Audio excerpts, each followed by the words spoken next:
One of the reasons I respect Paul Manafort so much is he went through that trial. You know, they make up stories. People make up stories. This whole thing about flipping, they call it. I know all about flipping. For 30, 40 years, I've been watching flippers. Are you considering pardoning Paul Manafort? I have great respect for what he's done in terms of what he's gone through. I would say what he did, some of the charges they threw against him, every consultant, every lobbyist in Washington probably does. Good morning and welcome to AM Joy. Well, it has been an action-packed news cycle just in the last 24 hours. A tropical storm that's still dumping heavy rain on the Carolinas and has claimed 7 lives. We'll have a live report on the storm a little later in the show. And what could turn out to be Donald Trump's worst week ever. Though at this point, who can tell?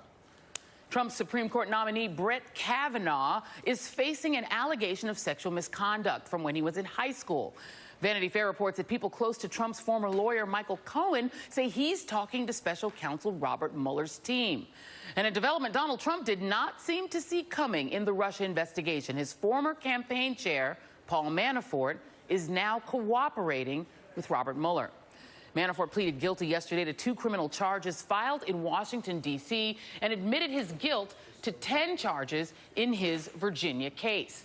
According to his plea agreement, Manafort must cooperate fully with the government in any and all matters as to what the government deems the cooperation relevant. That means that he has to meet with investigators without a lawyer. He has to turn over documents, testify in court, and he won't even be sentenced until Mueller is satisfied.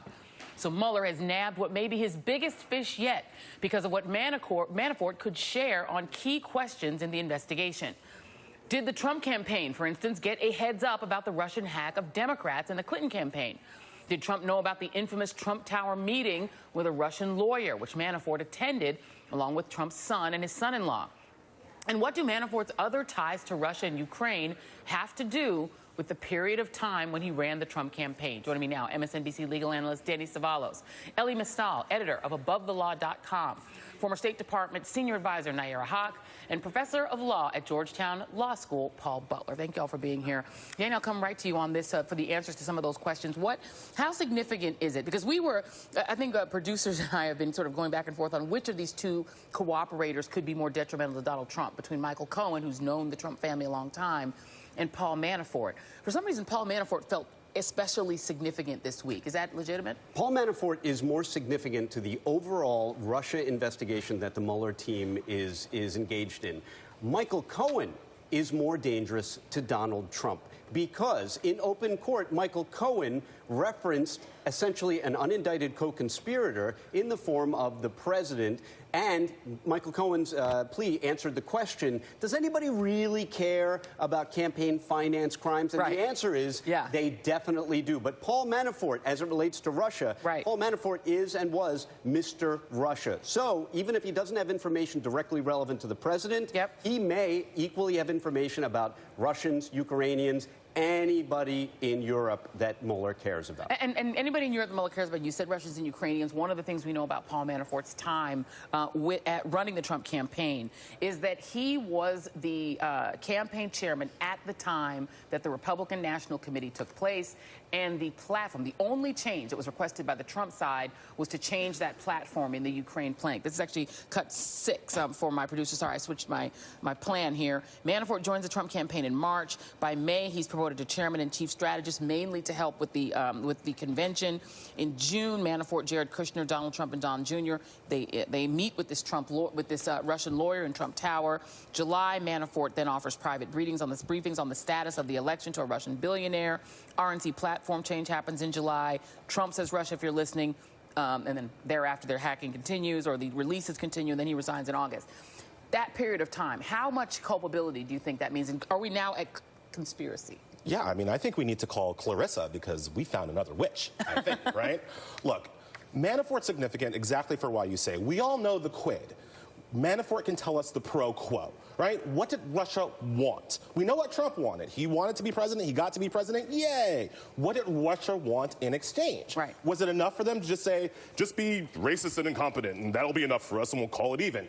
Maybe. But maybe they wanted specific things, as you just laid out, and Manafort's going to be the one who knows exactly what Russia wanted, exactly what Russia got. And if he gave them stuff, and Trump knew that he was giving him stuff, that should be enough. That should be enough. That should make the conspiracy. We know what Trump wanted. We know what Trump got. We know what Russia wanted. We know what Russia got. That's the four corners. We should be there. Yeah, and Nayyera, I mean, the point is that Manafort, you know, he's had a lot of clients that were bad guys. He's represented the Congo when the Democratic Republic of Congo when Mobutu was still in power. He's represented some pretty tough customers, but he was very much involved in that change of government in Ukraine to a more pro-Russian government for a while, and a sort of very sketchy election. And so is that really, in your view, where his the danger for him lies, or the danger for Trump lies, that he is the guy that had these direct ties to this pro-Russian government in Ukraine, and that it just so happens that Ukraine plank gets changed? Right, so let's look back 2 years before we all know about what happened at the Republican National Convention and the political season. Both Donald Trump and Paul Manafort had extensive ties to Russia, but we don't know necessarily what the money trail connection is, right? Paul Manafort, now we know, was a lobbyist for the Ukraine, the government that essentially allowed half of its country to be invaded by Russia, taken over by Russia. That was a huge international crisis that Paul Manafort was on the wrong side of. We know that Donald Trump at that time had been looking for money and seeking money from Russian oligarchs connected to Putin. We don't know how much or where or when. So it's actually the retroactive information of how Putin and Donald Trump really connect to each other through the campaign chairman. I mean, this is not a small, low-level fish in Donald Trump's orbit. There is nobody higher in Donald Trump's campaign than his campaign chairman, who ostensibly was guiding him with the same values he used to guide the Russians to victory in the Ukraine. Yeah, and you know, Paul Butler, it does seem that Paul Manafort was holding out for quite some time, right? He has two separate trials. In one of them, there was a mistrial on some of the counts. He's now had to plead, say, I did all those things, by the way. Even the stuff that resulted in a mistrial, I did all of that. He had to plead to everything. But it seemed that what he was holding out for was a pardon. Does it surprise you, given the fact that per Vox, the dangerous words that could come out of his mouth are Jared Kushner and Donald Trump Jr., that Trump didn't pardon him? You know, well, what Trump said, or Giuliani said on behalf of Trump, is that any pardons the president issues will be after the investigation. And now it's too late. So Manafort had a tough choice to make. Should he rely on the word of Trump, the presumed word of Trump? Maybe he'll get a pardon. Well, people who rely on Trump's word don't end up doing so well. The other concern was that if he went to trial in the District of Columbia, he would owe hundreds and hundreds of thousands of dollars on top of the money that he already owes. So he's getting a pretty good deal. He was looking, if he was convicted in D.C., as he almost certainly would have been, at 20 years in prison. Now, if he offers substantial cooperation, he's likely to do about 10 years, maybe less. And for a 69-year-old man, that's a big difference. But you're absolutely right. Manafort was the big get. A lot of resources, 11 months, but finally Mueller broke Manafort. Yeah, and I mean, the idea is, I'm presuming, I'm a layperson, I'm not a lawyer, that you give up somebody higher than yourself to get these deals. And the only people higher up the food chain than Paul Manafort were Jared Kushner, Donald Trump Jr., and Donald Trump. So is it presumable that he's already told didn't he have to tell the court and tell the Mueller team everything that he's got in advance of getting the pardon? That is an absolute condition of any plea agreement and cooperation agreement, is that when he came forward in the proffer, he had to dazzle the prosecutors enough to believe that the information he had was reliable and that it went up the chain of command. But I caution everybody, yes, it is very possible that it's Trump Jr., Jared Kushner, but it's equally possible it's those other folks that are part of the Russia investigation. Russians. Right. So it could relate to those people as well, which would be very interesting if Manafort ultimately has information that isn't damaging to the Americans that are above him, Kushner et al., that he really has information damaging only to Russians. Does he then still appear loyal to President Trump and keep the possibility open for a pardon? I don't think we can rule that out, because if anybody knows Russians, Manafort knows Russians. Right. You know, let's play Alan Dershowitz a little bit. I'm going to come back to you on this, Elie, because I'm wondering what the value of a pardon is at this point. If he's already told what he knows, and whatever he's told is already damaging enough that they were willing to give him a deal. This is even Alan Dershowitz, who's been very defensive of Donald Trump throughout and been very protective. Well, he says he's not doing it to protect Donald Trump, but he's been very defensive of him. This is what Alan Dershowitz said on MSNBC on Friday. Well, of course they should be. There's nothing that he can testify to that would probably lend weight to impeachment because he didn't really have close contact with President Trump while he was president, but he did have contact during the campaign. Tough question whether or not alleged crimes committed to get somebody elected president is an impeachable offense or not. We don't know the answer to that. I think he was perhaps hoping for a pardon, and then the question comes up, did the president act too late? If he was going to pardon, he'd have been much better off pardoning early rather than waiting until he's already cooperated. Feel free to answer either of those questions. Can you commit crimes to become president? It's not impeachable, and is it too late to pardon? I can't believe that the president has lost his free lawyer, Alan Dershowitz. Look, Alan Dershowitz doesn't know. He doesn't know what Manafort knows, and him saying, like, well, it's probably not impeached. He doesn't know anything. He's not there. He wasn't there, all right? So, yes, if Manafort knows that, if Manafort knows that Trump gave Russians something in exchange for their help to rig the election, which we now kind of know to be a fact, that would be an impeachable offense. What is an impeachable offense? It's whatever the Senate and Congress thinks is an impeachable offense. So Alan Dershowitz saying there's no, that's just not credible. Okay. Now, again, whether or not Manafort has anything that's going to change the mind of Lindsey Graham? No. Who knows? Clearly not. Let's go to another, because, Paul Butler, the track record here right now for Bob Mueller is pretty darn good. Let's put up his track record. Paul Manafort convicted. Michael Flynn pleaded guilty. George Papadopoulos pleaded guilty. Rick Gates pleaded guilty. Alex Vanderswan pleaded guilty. Very short sentence, but pleaded guilty. Richard Pinedo pleaded guilty. Konstantin Klimnik indicted. 13 Russian nationals indicted. 12 Russian. So you see that he's doing pretty well. And I wonder.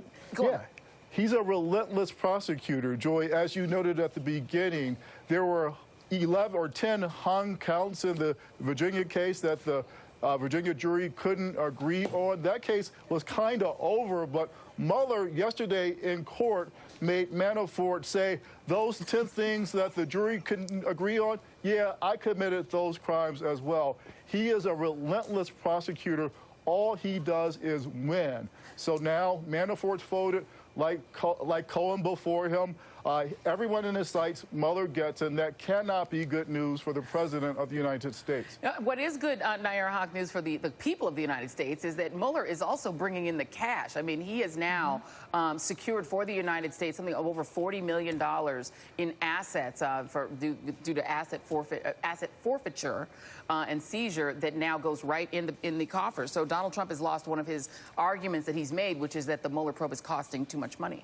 Well, and actually, he's brought in more with forfeiture than the actual investigation even costs. Actually, it may even be more than double or triple. And what we're seeing, I'm so glad that you mentioned the money trail, Joy, because that's the piece that's really been missing from public view. We know there's documents. We know Donald Trump has tax returns that the public hasn't seen. We know he has a lot of debt. He's been bankrupt several times. And we know that Paul Manafort was making money off of Russian election meddling, literally making money off of the thing that the Russians have done to the United States and attacked our government. And now Paul Manafort is pled guilty to conspiracy against the United States. So you have a campaign chairman who is indicating that the President of the United States is directly connected to a conspiracy against the United States. I want to poll the attorneys on the panel and just go around the horn. I'm going to start with you, Paul Butler, on the question that Alan Dershowitz raised, which struck me as a strange question, where he said we don't know whether crimes someone committed to get elected president are actually impeachable. What do you make of that question? Do you have an answer to that, Paul? Yeah, I think my former professor of criminal law, Alan Dershowitz, is wrong. What the Constitution says is high crimes and misdemeanors. So if something came out about a president, let's say a worst-case scenario that he or she committed a murder before she was in office, and that murder was uncovered, could that really be irrelevant to the Congress? Should that person remain in office? Of course not. High crimes and misdemeanors, whenever they occur, are game for impeachment. Danny? Not so fast, Paul Butler. Spoken exactly like a former federal prosecutor. And, when you give the example of someone who, imagine a president committed a murder before he was elected. Well, that happened. Andrew Jackson killed a man in a duel. Everybody knew about it, and yet he was unimpeachable. It is still an open question, and it might not be the case that an official is impeachable for pre-office activities. There is scant history history of this. And I will admit, the academia on it could go either way. Yeah. Reasonable minds could differ. But it is not a sure thing that somebody can be impeached for pre-office activities. And it's just an open question. And the fact that someone committed a crime as egregious as murder does not automatically qualify as an impeachable offense, because guess what? It hasn't in the past. Oh, I think Tiebreaker. Andrew Jackson did a lot of stuff that he could not get away with in 2018. All right, Yeah. so I don't think the Andrew Jackson precedent is correct. I think It's a killing. It's murder. Yeah, he's Andrew Jackson. He killed a lot of people. He was a genocidal maniac. I don't think he get elected in 2018. Yeah, and a don't know duel that wasn't history- considered murder back then. I don't think a duel was considered murder. That's actually correct. It was not legal. considered the same kind of crime Right. as it would be Exactly. straight up killing, which shows you how far we've come. But it was a crime that was known to everybody at the time it was committed. Yeah. And like I said, open question if it's pre-office activity. Well, how far we've come, but we have now a guy who reveres Andrew Jackson as president. But Yeah. I'll give you the last word, Elie. I think Alan Dershowitz's argument is bollocks. Succinctly wrapped up. My panel staying with me because they're also great and succinct. We'll let them debate some more. Coming up, it's not just Manafort who's dumping Trump. The